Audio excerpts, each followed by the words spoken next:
Hello. Thank you so much for being here. Ooh, I see a lot of familiar names. How do we see if people are watching us? Yeah.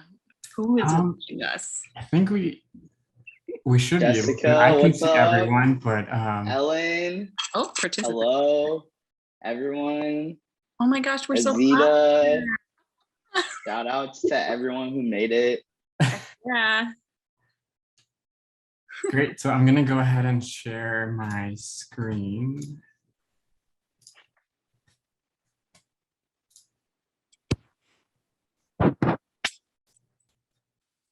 Great. So yeah, thank you everyone for being here.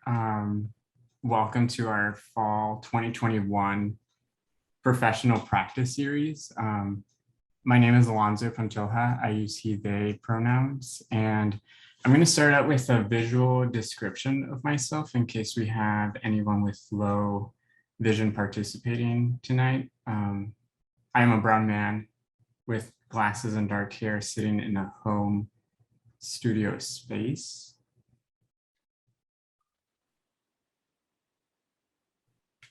And then before I introduce our speakers and begin this event, I want to respectfully acknowledge that the land we are occupying in Minneapolis is unceded territory, the ancestral homelands of the Dakota and Anishinaabe peoples.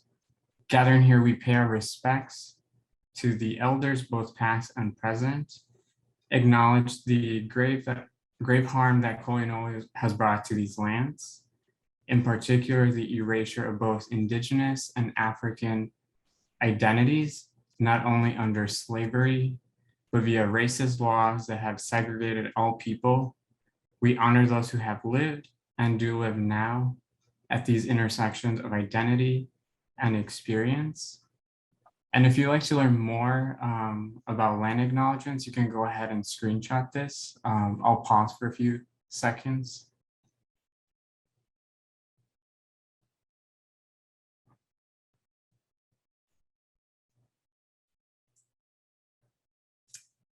Great.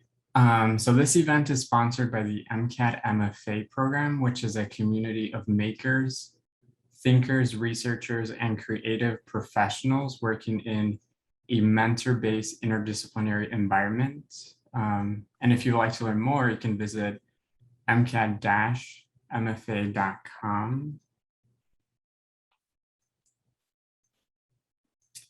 Just a few notes. Your audio video will be muted for this webinar. If you experience any technical difficulties, email us at av_support@mcad.edu.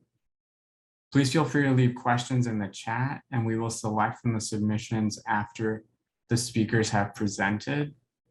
And a recording of this webinar will be made available to MCAD students after the event. A few thank yous to our support staff, Kylie Van Note, Nikki Motokellum, and then Pearl, our AV support for tonight's event. And then I wanted to show our next and final professional event for the semester. So it would be Road to Success, happening December 1st, 6-7 p.m. Central Time. It's free online.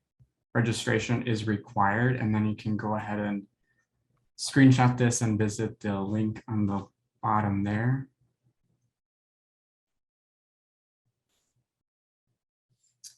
And then for tonight, we have 3 panelists who will be sharing and discussing with us their tattoo careers and how it relates to their other creative practices.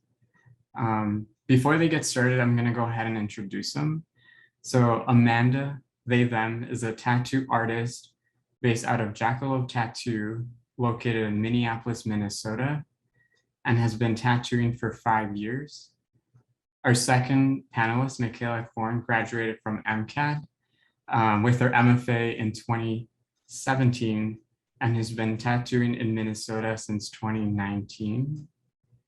Lastly, Reza received his BFA in drawing and painting with a minor in art history from the University of Minnesota Twin Cities, an MFA in painting and drawing from MCAD, and currently lives in Los Angeles. And with that, I will turn it over to them and hear what they have to share, followed by a Q&A. So yeah, Amanda. So I think I start, which, you know, not at all pressure. Totally okay with that. Yeah, I'm actually. As said before, I am Amanda. Hello, hi. Nice to meet you. Hopefully the slideshow goes a little easier than it did when we did a demo practice thing.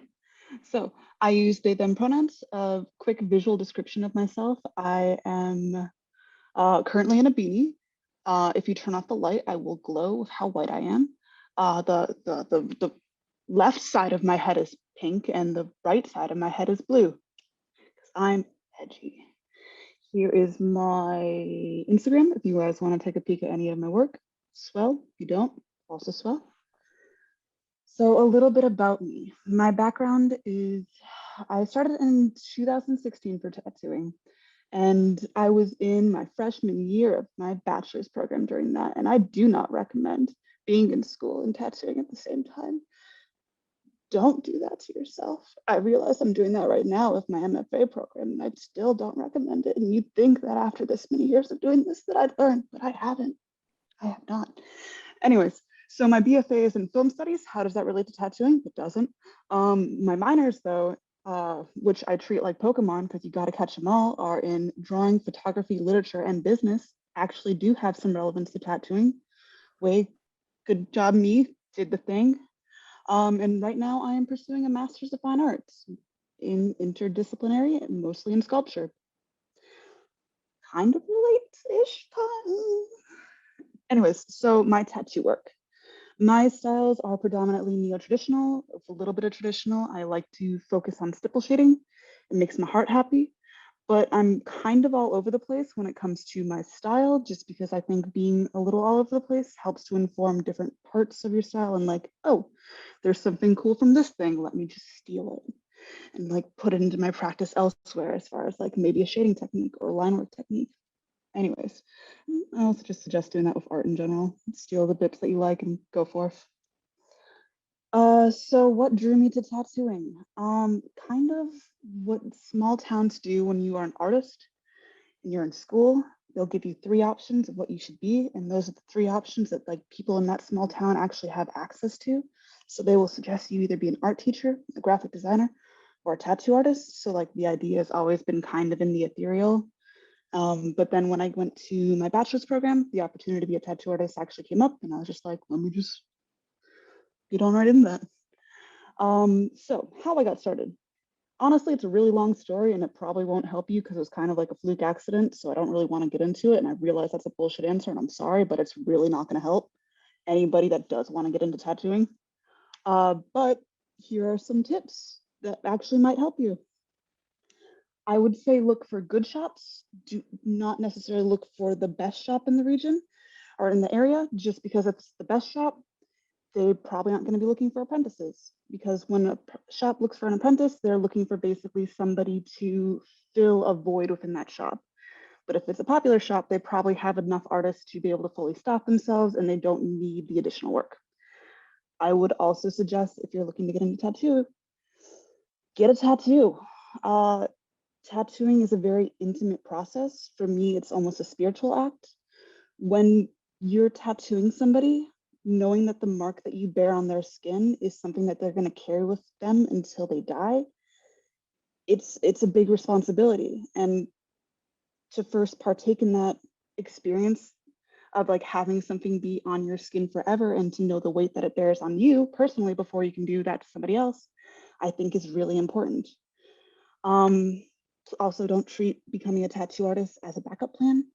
If you, like I personally have a decent amount of people from my bachelor's degree reached out to me being like, hey, so this one thing isn't working and I'm thinking about becoming a tattoo artist. Can you give me some tips?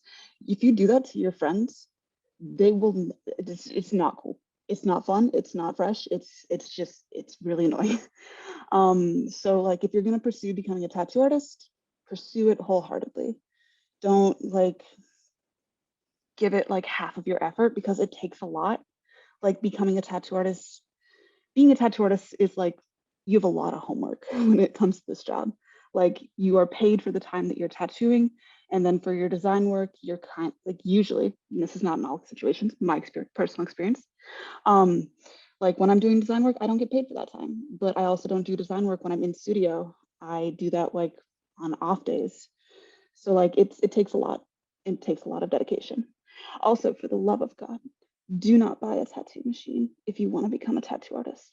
Just refine your portfolio, work a lot. If you buy a tattoo machine and you start tattooing people, it's not going to impress any local artists. Like they then have to teach you how to actually set up your machine and then how to actually approach skin. Just don't buy a machine unless you're in the actual apprenticeship, please. So yeah, that's me. I realized that was very quick, but I'd be happy to answer any questions later. Great, thank you so much. Yeah, Michaela, if you want to take it away. Yeah. Amanda, thank you so much. You made some really wonderful points, and I'm jealous of your presentation skills because mine, y'all are going to be sorely disappointed. Before I begin, my name is Michaela Chorn. I'm a white woman wearing a black shirt. I have faded green hair on a couch in a living room. And let me find my share screen here. Okay, so as it loads, hopefully it works. There we go.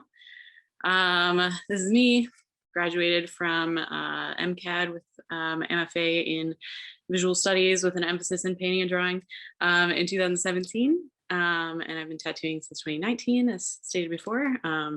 Facebook and Instagram, if you want to check it out, is at Tattoos by Michaela May. Feel free to peruse that. This is a picture of me in the middle of tattooing the piercer at the shop I work at. I guess I'll start by going through how I got to be where I am, and then I'll just kind of go over some images.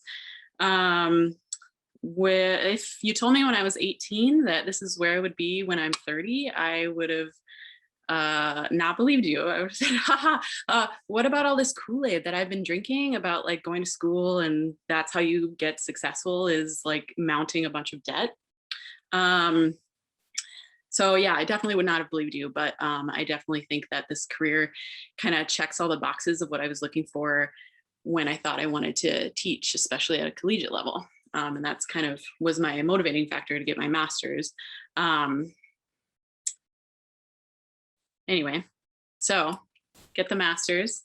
I'm working very part-time as casual laborer at MCAD through their gallery, and I occasionally help out there when it fits my schedule now. But at the time, I was very, very, very part-time, not enough to pay the bills really. And so I started looking for another part-time job, maybe something just on the weekends to just get a little bit more income. And I saw the shop that I'd previously gotten a piercing at was hiring a front desk receptionist. And so I applied.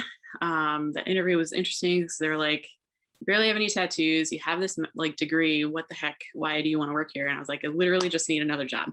And I think they appreciated the honesty in that. And I got hired, was working the weekends. That left my weeks open to help out at MCAD or whenever I was needed elsewhere. And so I was working there for a few months. And one of the tattoo artists came up to me one day and he just marches up to me and he's like, "You're an artist." And I was like, yeah, like, you got me. It was just kind of jarring just to be like, accusatory. But he's like, I found your Instagram. Like, that's cool. Like usually the people that work at the front desk don't have that kind of background. And I was like, oh yeah. Then we kind of toddle off about going about our days. And this was all pre-COVID, of course. Fast forward a couple weeks and he's waiting for his client to come in. I'm waiting for like some piercing clients to come up and pay for their stuff or whatever. And we're just chatting. And then kind of out of nowhere, he's like, so do you think you'd ever want a tattoo? And I was like, oh, I don't know. I feel like if that's something I was going to do, it's something I would have started already. And he was like, okay, cool. And then he just kind of walks away. I was like, end of conversation. Great. Okay. Whatever. No skin off my back or whatever. So fast forward a couple more weeks. This is a very long, drawn out process, but he's the only artist in. We were supposed to have all three. It was a Saturday. He already had his books completely full, and he was not looking forward to handling walk-ins all by himself. Again, still pre-COVID. And he's like, oh man, like this is gonna like blah, blah, blah. Kind of starting off the day not great. And I was like, hey man, if I knew how to do it, I'd help you out. And he was walking away from me, and he did a 180, and he came at me and he's like, I asked you and you said no. And I was like, oh, I didn't realize that was a serious inquiry. Let me think about it. So I thought about it even longer, and ultimately realized like it's kind of, I approached it as like learning a new medium of art. And, you know, that's something I've done plenty of times in the past. It's just this one has to do with, you know, living people, I guess. And so I was like, I got nothing to lose. I might as well give it a shot. And so started apprenticing, and here we are. So definitely not like, I would say, the traditional way a lot of people have gone about starting an apprenticeship. I'm immensely grateful for, you know, this kind of right place, right time sort of happenstance. Because like I was saying before, like I feel like tattooing definitely checks all the boxes I was looking for when it came to teaching. And I'll kind of get into that as we get into some of these images. So started off just tattooing on grapefruits, because like there's like health sanitation things with like pig skin and stuff. And it doesn't really teach you how skin works, but it does like help get familiar with how a machine, like how to hold a machine, how to set up a machine. So still good practice. And then so I took my favorite ones, those, and cut them out, and then I've mounted them on this in this shadow box in my station. So that was a lot of fun. And then I don't know, maybe you'll recognize these. They might be on somebody who may or may not be moderating tonight. Had to include them, of course. This is a little drawing that our piercer's son had done, and she was like, I want that tattooed on me. And so I realized that's some of my favorite work to do is drawings from people's kids, just because they are so, you know, adorably childlike, and you can get them to kind of fit anywhere, usually. This one I did on a friend from college. She actually wanted to do it on the day the 19th Amendment was ratified, or whatever. It was like last year. But I have this stencil on my wall, and I collect my stencils after I've done them on people, as a lot of artists do, or some artists do. And my clients now, they'll see it because they'll be looking around, they're like, oh, who got I voted? And they just kind of think it's funny. And I said, oh, well, here's the story behind that. And they're like, oh, and that kind of like helps like the ripple of like thoughtfulness, I think, continue. And then I do this too, like I go from, you know, meaningful pieces for individuals to literally just drew a shrimp with a panda head. And the other another tattoo artist at our shop was like, oh, I have to have that. So that was a lot of fun. And I have more of these too that I definitely would like to do on people, but it's very niche sort of clientele that wants that. Helping with cover-ups. Honestly, not really sure how this healed. This was a couple sessions of trying to do this cover-up of a piece that someone got with someone who's now an ex of theirs. And we just, you know, tried to distract and tried to make it work. And we'll see. This one, kind of going into, like it was very unexpected because this particular client came in and said, oh, I want this. And I was like, that's kind of unexpected. Like, it's not, and I shouldn't be judging people, because like tattoos doesn't make you like cool. Well, I like to say it makes you 25% cooler for every like new tattoo you get. But just an unexpected client came in with a very unexpected request. And she later revealed, you know, she was getting this as kind of like a fuck you to her mom. Oh, sorry, I don't know if I should be swearing during a professional practice presentation, but basically an FU to her mom after suffering abuse growing up. And so I just thought that was really badass, and made it even more special to help her realize this sort of therapeutic aspect of tattooing. Another fun kind of line work, etching moth. This one is a memorial piece for somebody, and in Braille, or no, oh shoot, Morse code for, it says my person. Another memorial piece for someone's grandfather who loved these types of flowers, and bears were always their thing.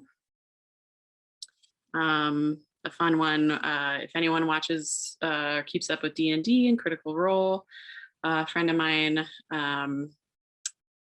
attributes that show to kind of saving her life. And so she's like, we're going to do like a full sleeve. And we've only done like half of it. And it's definitely nowhere near done. But I've really enjoyed helping this come to life, especially the little mushrooms and the goldfish. It's fine, we're gods. Another butterfly. A lot of these are in honor of people that are special in my clients' lives too. This one is a special client of mine. She is a streamer on Twitch and kind of has this big following, and she's always saying blessed, never stressed. And she came in and we got this done when I was still an apprentice. And so she was a walk-in, and this was of course before COVID as well. And first she wanted it on her neck, and I was like, are you sure? And she's like, I'm not sure. So we moved it to her arm. Yeah, she hid her concerns about me being an apprentice very well. And then we did it, and she's like, you're my artist. And so that's another really wonderful kind of story and friendship really that's blossomed as well from this whole experience. And a tattoo that kind of talks or honors my client and his son, who's not his biological son, but he helps raise, and they're both Geminis. And so like talking about duality and that kind of thing, and playing with color as well. A piece in honor of my client's children. It's another one I like to see a lot. Floral work for people's kids and people who are specials. A kind of 3D CMYK that I really enjoyed doing, but it also made me very dizzy. Would love to do more of those though, even though they make me dizzy, because they look really cool. And then another kind of in progress sleeve piece for a client's kind of goals for her arm here. And it started with this goldfinch, and that's kind of in honor of the relationship she has with her grandfather. And then got to also include one of the very first tattoos I did on a good friend of mine who suffers from mental health issues. And so she's like, can we do one of these like face flower things? And so I was of course very honored to be trusted to do that for her. And then that's kind of it. I know a lot of that, like there's no real like, the only thread is the fact that I'm doing them. There's no, like, I haven't really figured out like a specific style that I'd like to stay in. And I feel like that's totally okay. And that's also how my personal studio practice has always seemed to have gone. I just follow what feels right. Granted, when I was getting my MFA, I was drawing lines across canvas and paper a lot. So that might have something to do with applicable to tattooing. But it feels like the experience that I have being professionally trained in an academic setting in art is certainly helpful in composition and just general art making when it comes to tattooing. But then also I've kind of become like this like illustrator in a way, because people essentially commission you to make these designs, or just follow the lines of the stencil, and then they get to walk out of the shop with it, and you just say bye. Like it's kind of hard to say that there's a solid like connection between my tattooing practice and my studio practice, because they both feel so different, but also like the same. I don't know, maybe more, we can get more into questions later and I'll be able to better articulate that. But yeah, that's me. I look forward to your questions later. Great, thank you so much. Yeah, one of the things I wrote down was like range, which I'm happy to talk about in the questions portion. But yeah, Reza, if you want to go ahead and take it away while I pull up your. Hey guys, so my name is Reza. I actually have my BFA in drawing and painting from the U of M with a art history minor. And then I have my MFA in drawing and painting from MCAD just like 4 years ago. I've kind of like always been in tattoo culture because I've been getting tattooed since I was little. I want to say like 17, 18. I don't like when people ask me how many tattoos I have because I have a lot, so I can't really tell you. But what really got me into tattooing was after grad school, when I moved to LA, I got tattooed by a lot of people that I ended up becoming really great friends with. So I was kind of immersed in the culture, and I was given a lot of really great opportunities and had also a lot of really terrible setbacks. The tattoo community isn't, as like jolly as, it is for some folks. I, got like screwed over from an apprenticeship with someone that I worked for a really long time, helped them open up a private studio. Before that, I also worked with a really, really well-known OG traditional tattoo artist, Shane Enholm. He actually just wrote an entire book of the discourse on tattoo history. He's really great, but it just like, he was really far away in Valencia and I wasn't really willing to commute. So tattooing for my career kind of thing has kind of like started and then stopped very abruptly. And it's been hard because the equipment is not cheap. I was actually fortunate enough when I worked with Shane Enholm to get a custom machine made at Midtown Machine. I know a lot of people do say like, hey, I wouldn't recommend tattooing anyone unless you completed your apprenticeship, et cetera, et cetera. I kind of have a rebuttal against that, where if you do know what you're doing, you have a good background with art, you draw and practice drawing all the time. I think the best way to learn how to tattoo is to actually practice on people too. I actually started with tattooing myself. I tattooed my legs a lot because it's the closest thing. My arms are like pretty full. But yeah, tattooing's been like hard and it's been easy at times. I am very fortunate that I have now been granted an opportunity to work at a tattoo studio in San Diego as a guest.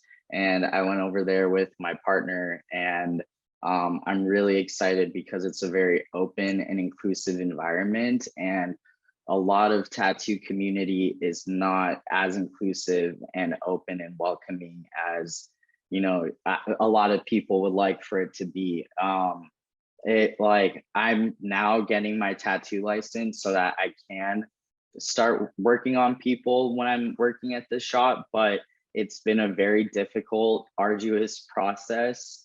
But I'm also very fortunate that I was patient with myself. As a trans person, I feel like I waited forever to get to the point where I can even sit in front of you folks and talk to you guys about this.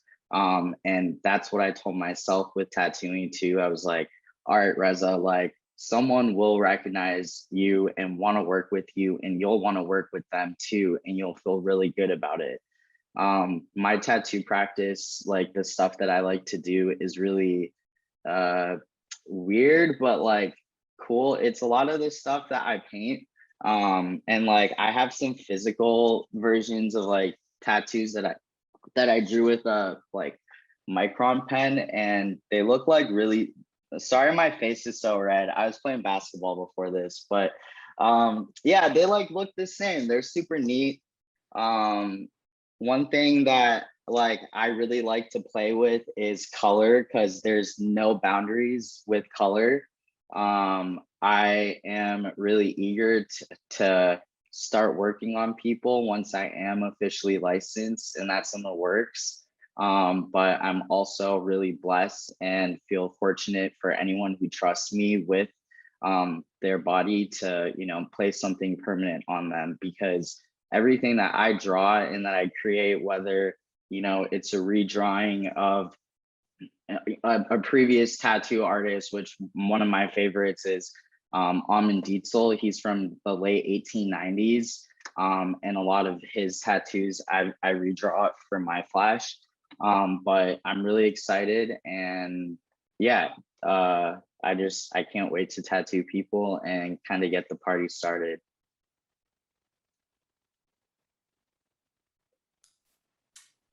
Great, thank you so much.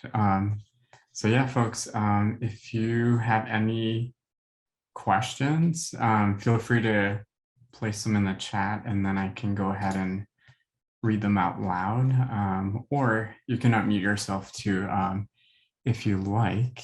And while those are happening or ready to queue up, I guess I wanted to ask a question and see what you all think of it. And I think, Michaela, you started sort of touching on it too, or the work seemed to touch on it too, but you have a range in your tattoo work. Whereas like, I feel like with Amanda's work or Reza's work, it has a bit of a more specificity to it. So I guess my question to you, Michaela, is that something that you personally like to do? Like, is that something that excites you in terms of spontaneity when clients come in? Yeah, I definitely would say, like, I think the way, at least right now, and I hope that I always have this sort of like mentality about it, but the way I approach it is someone comes in and let's say it's their first tattoo or their second tattoo, and you know, maybe I've seen it like 100 times, but to them it's a really cool idea, or it's it's their first tattoo, and they have really just fallen in love with this idea or something, or this particular image, because there's also only so many ways you can draw like a line drawing of a heart or whatever. And you know, it's a special experience for them. Like, as Amanda was saying, like, you are marking these people forever in their skin, but also like the general experience. Like, you want them to have a positive experience. And then I think that also just is plays into retention of clients. So they hopefully keep coming back to you. But also, like, I've certainly heard plenty of stories of people going to get tattooed, and they say, oh, I like this, and you know, the artist is just like, oh, fine. And it's like, at that point, just eat your deposit and leave, because that's not somebody that you want to be working with. So like, part of it is being part of the experience for that person. And part of it is, I think I'm just like super new to the game. I haven't quite figured out like my style. I certainly lean more towards, as Amanda was saying, that stipple shading. It does just feed your heart. Neo-traditional work, I love the like thick, bold black lines. Love working with color, and kind of figuring out what's gonna work together. So that's kind of where I'm leaning more towards. And like, that's fine. I'm also fine with, you know, doing whatever. Like, as long as it's not hate speech or gang symbols or whatever, like, the world is our oyster. Express yourself. I hope that answers your question. It is kind of similar to my studio practice. Like when I was a student at MCAD, came in as portrait artist, basically devolved everything down. And maybe this is just the nature of MFA stuff anyway, where like you're in the studio all the time, your full-time job is being a student, explore everything. And so I really kind of took that in stride and basically came in as this very bright, bold, colorful portrait artist and left as this like abstract object, just drawing lines across the, like literally, I don't know if you can see that, but there it is. Like there's a piece that I did in college that I just use as decoration at this point. So I'd rather follow what feels right than like force myself into one thing, at least for now. Great. Yes, that definitely did answer my question. Cool. And it looks like we have a few coming in. So I'll go ahead and read the first one out loud. So I know there are artists who tattoo realistic nipples for people who have had certain types of hysterectomies, like for breast cancer, as well as specifically placed tattoos like a heart outline to help people easily find where to inject their hormones, like if they're on T. Have you guys ever done or heard of work like that? So one of the comments I just put in the chat was when it comes to like recreating nipples, like the owner of the shop that I work at, they actually specialize in work like this, especially for people that like go through top surgery for any reason whatsoever, in feeling like they have a sense of normalcy or like reclaiming parts of their body that they no longer have. So like if that's something that anybody is interested in looking at, Emmy is amazing. Emmy is so fucking talented at realistic work. I am not the person to come to for that. But like, hopefully that helps. Yeah, it was so cool to hear that you work at Jackalope because I follow Jackalope and Emmy, and I'm actually having Ammo work on a piece of mine. They're all fucking just love it. It's so good. Just follow those people. Just follow those people. They're wonderful. Great, thank you. So our next question comes from Ellen. In building your skills, do you go to workshops or trainings or conferences to learn new things? What does the industry look like for self-improvement? It's a great question. Does anybody want to take this one, or else I can chime in? Okay. So conferences or like conventions are a pretty big thing as far as like going and seeing other people's work. And one of the best ways to learn about another person's work, or like sorry, my dog is just there staring, is to get work done by them. Or sometimes there'll be panels at conventions where like people will talk about their work. Or else YouTube's pretty damn swell as far as like looking at the techniques that other people are doing. But as far as I know, there's not, outside of those places, too many tattooers talking to other tattooers about like their techniques, because sometimes people get a little cagey about their stuff. Yeah, there seems to be a decent amount of like gatekeeping, especially from people who went through like a traditional apprenticeship where it's like trauma perpetuates trauma. And so they go through like these shitty experiences. And then they're like, I experienced that, so you have to experience that. And it's like, no, we can stop it. We can stop the trauma. But yeah, I agree. Like YouTube, and then like, I mean, I'm not very good at networking, but it's a lifelong thing. Oh, don't go. I would say building skills like would just be like drawing literally all the time. And you know, like building that building solid like clientele and like rapport with them. One thing that I noticed that like a lot of tattooers in LA do that like I personally don't think people should do is that people should not like mix business with like being friends with their clients, because hold on one sec. Oh, oh yeah. Yeah, okay, Jessica. So, based off the cult, yeah, in the Midwest, more people I think are like willing to help you tattoo and like get into tattooing, but like in LA, like no one's really like willing to help you get into it. Like I literally like bribed my friend with like my iPad for her to just let me put her shop down so I could get my license, and like she didn't do it. Also like a lot of people who tattoo in LA, they don't tattoo legally, they don't have licenses, they just have their bloodborne pathogen certification, which is like if you compare that to like a doctor, it's like malpractice.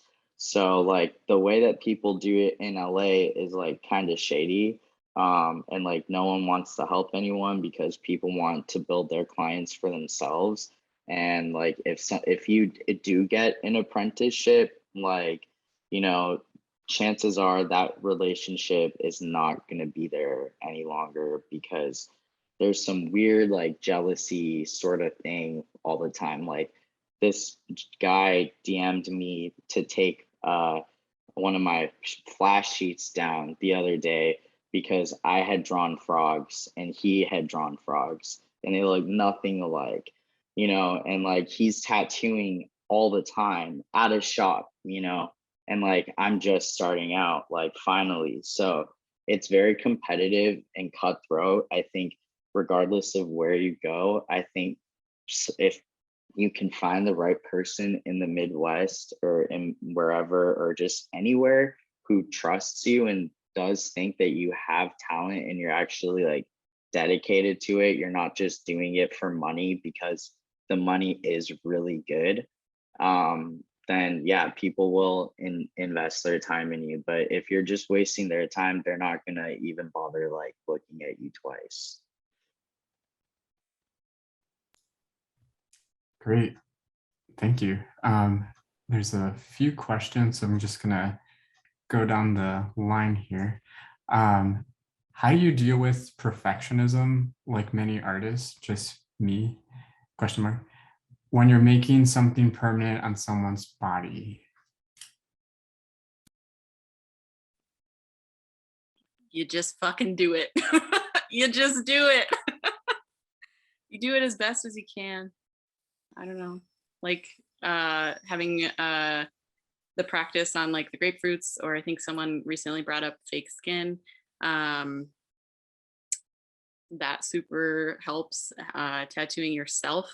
That's where a lot of people start in their apprenticeships, myself included. The first person I tattooed was myself, just to get familiar with it. And don't rush things, except that sometimes you're gonna run out of ink before you run the line or before you finish the line or whatever, and then you just go back and you make it match and it works. Yeah, that's a hard question to answer, I think, just because like what is perfectionism? I'm gonna jump in as well. I think it also in part has to do with like acknowledging that like the material you're working with is not perfect and it's not stagnant. Like a person's going to grow and age and their body's going to change. So you can't expect your work to be perfect and you can't expect it to stay perfect, even if it is exactly what you want it to be. And then just knowing that like it's gonna change regardless. And if it's just something that people want, then that's enough. Like, yeah, it hurts when you have to like go home at the end of the day and being like, that one line I pulled, damn, it just there was a little wobble like right there. And if you mention it to the client, they're like, what are you talking about? I see nothing. It looks great. Thank you. And so like it's hard, especially when you're a perfectionist, but like over time it gets easier to accept that this is the medium I work in and it's not paper. I can't erase it. I can't move it. I can't change it. You can't double tap that eraser mark, which I've done on people before, like Oh as yeah, drawing Control on Z. them, and No. they're like, "Did you just poke me?" And I'm like, "Don't worry about it." Exactly. Yeah, that's a really good, really wonderful point too. And like, we are our own worst critics. And as cliche as that is, but it's true. And like, as you crescendo, as you crescendo into like the career and it's years and years, like those mistakes like probably aren't happening as often. Mistakes probably aren't happening as often. Or you get to a point where you're like, it is what it is. They still love it. And that's what counts. Also, I think like if you do make a mistake, owning that mistake and being like, hey, you twitched here. This is what happened because of it. It just happened. I'll do my best to work with it, but like just acknowledging them also is a powerful statement in and of itself. Mm-hmm. Thank you. Looks like 2 questions are on here. I'll start with the second one. Diana asked, where do you each find your inspiration for your work?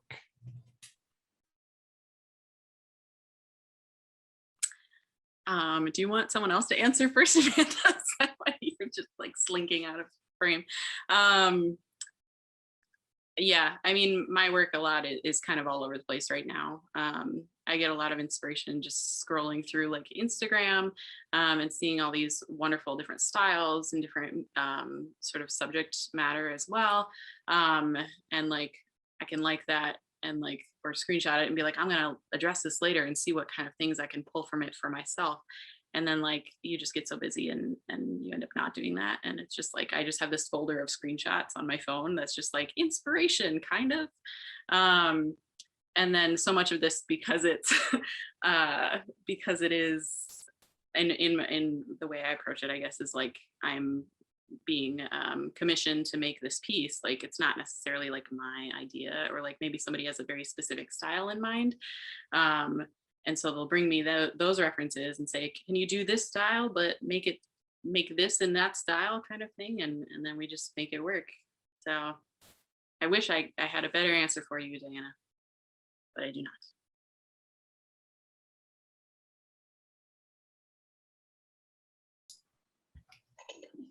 I just feel like I'm talking a lot. Sorry.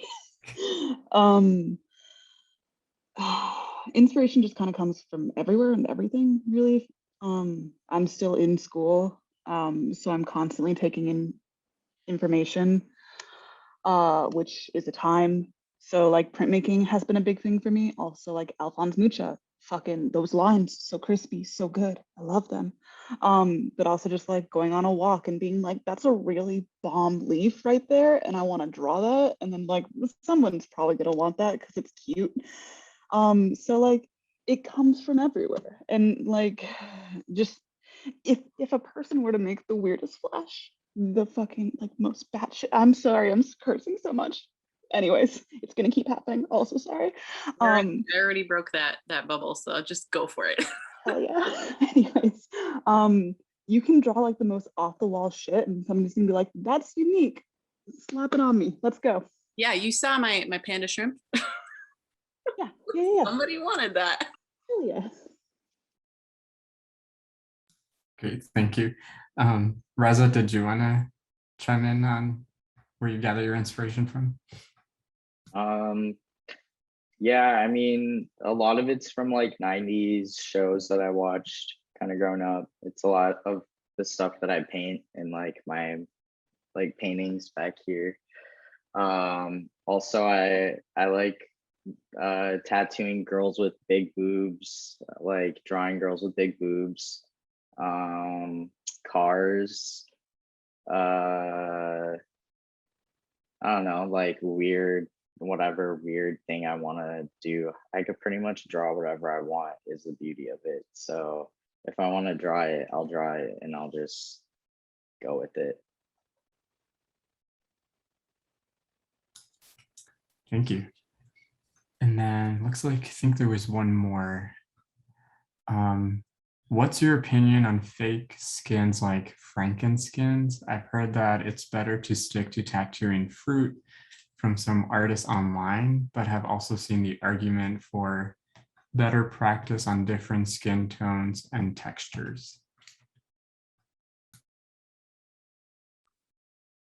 I mean, I have tattooed grapefruits, and I also bought like an off-brand of the Pound of Flesh. Pound of Flesh is a pretty popular brand of fake skin. So I bought like the fake hand, like off-brand from Amazon. And it makes for a cool 3D portfolio. But like, again, it's the same with grapefruits. Like, it's not really going to tell you how to handle real human skin. It'll be good practice for setup and like, you know, saturation probably, but at the same time, if I did the same like amount of saturation on the fake skin as I did on real skin, I would be like eating that person's skin. Because it does take quite a bit to, at least in my experience, quite a bit to get that ink in the silicone. And then your like needle gets dull really fast, and like, yeah, I mean, it's a good practice, but I don't know if it's necessarily worth it.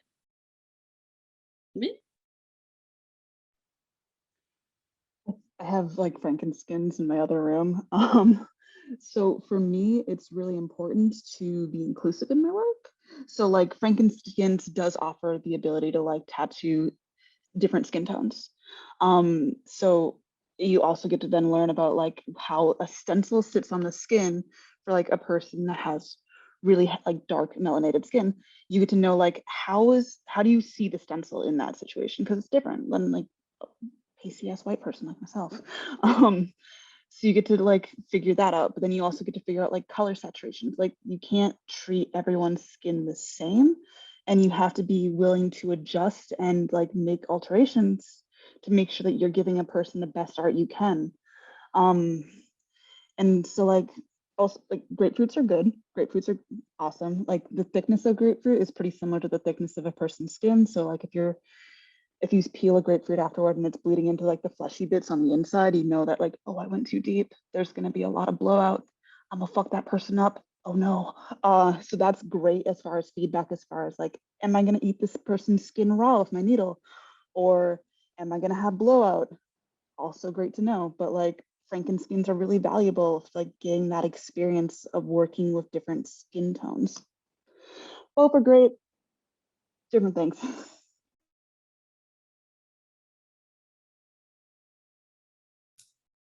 Thank you. All right, so we still have a few minutes.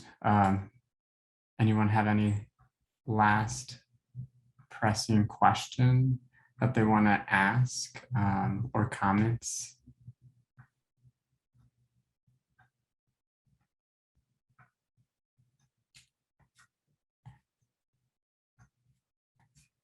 Saying thank yous in the chat, which is nice. I'm gonna go ahead and drop in the chat the link to the final professional practice for December. But yeah, if anyone doesn't have any more questions, I think we'll go ahead and call it a night. Thank you so much to Amanda, Michaela, and Reza for being here, as well as sharing just your practice and different range of where you're coming from. There's both. So yeah, thank you, and then have a nice night, y'all. Thank you so much. Thanks for having us. Hope it was good. It was.